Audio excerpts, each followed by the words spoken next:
Improvisation is one of the most important aspects of jazz music. What we're going to do in this lesson is we're going to take all the arpeggios that we've learnt over the course and we're going to take them through the harmony of all of me. So we're a C major chord, we're going to be outlining that with a C major arpeggio. This is how a lot of jazz improvisers will outline the harmony and improvise.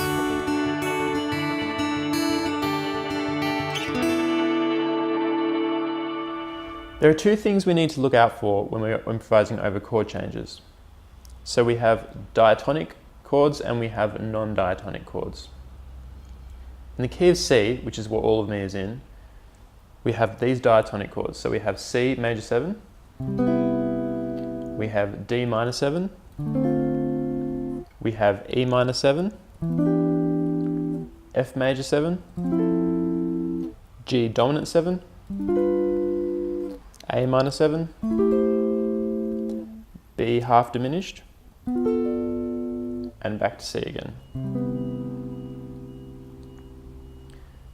This means that these chords are made up from the notes of the scale.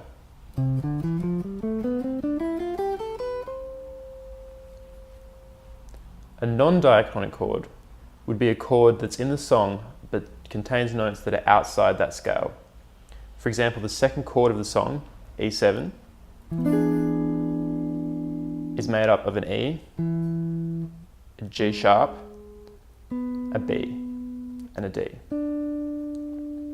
The one note that is outside the scale is a G sharp. If this was a diatonic chord, it would be a G natural, which would make it an E minor 7.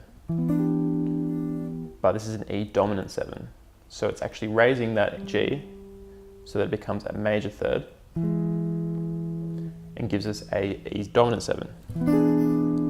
So this is a non-diatonic chord. When the chords are diatonic to the key of C, we can freely use the C major scale over them.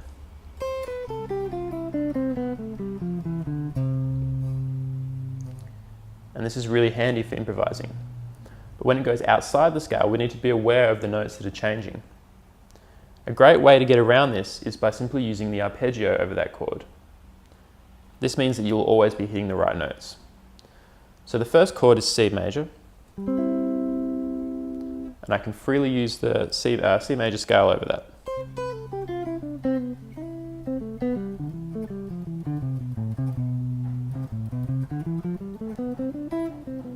And you can improvise little melodies using that scale. But when we hit to this E7, we're going to need to use the E7 arpeggio.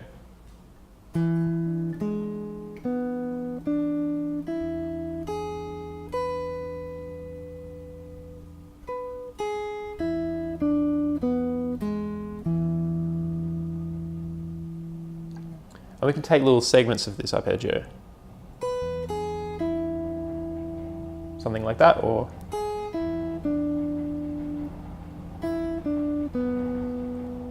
and improvise using this. So those first 4 bars would be C major,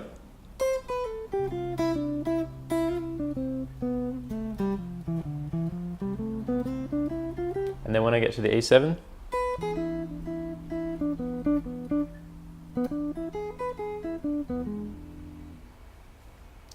and this will outline the harmony. The next chord is going to be an A7. And of course, this is also going to be non-diatonic. The diatonic version would be an A minor 7. But we're raising the third, the C, to a C sharp. So we get an A dominant 7. Again, we're going to use the arpeggio.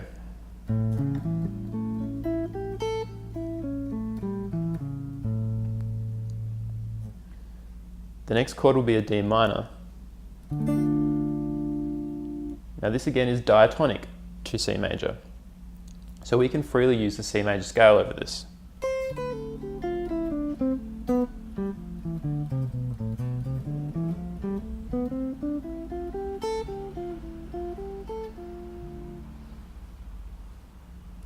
And then we're going back to the E7.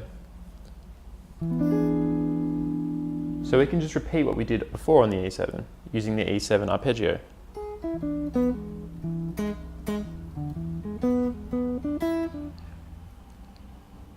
Notice I'm just making up really small melodies or little phrases. The important thing at the moment is to identify what to be using over these different chords. So after this E7, we're going to an A minor 7. Now this is diatonic to C major. So again, we can use the C major scale over this.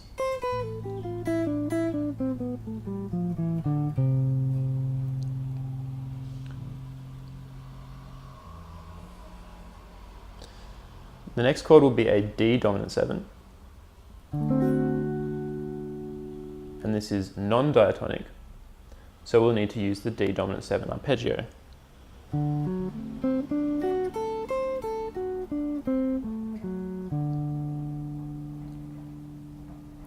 You'll find all these arpeggios in the homework.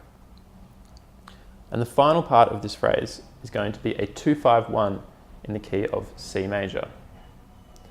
Now, because this is entirely diatonic, the D minor 7, the G dominant 7, and of course C major, we can use the C major scale over this. But as you've looked through the course so far, we have a series of 2-5-1 licks.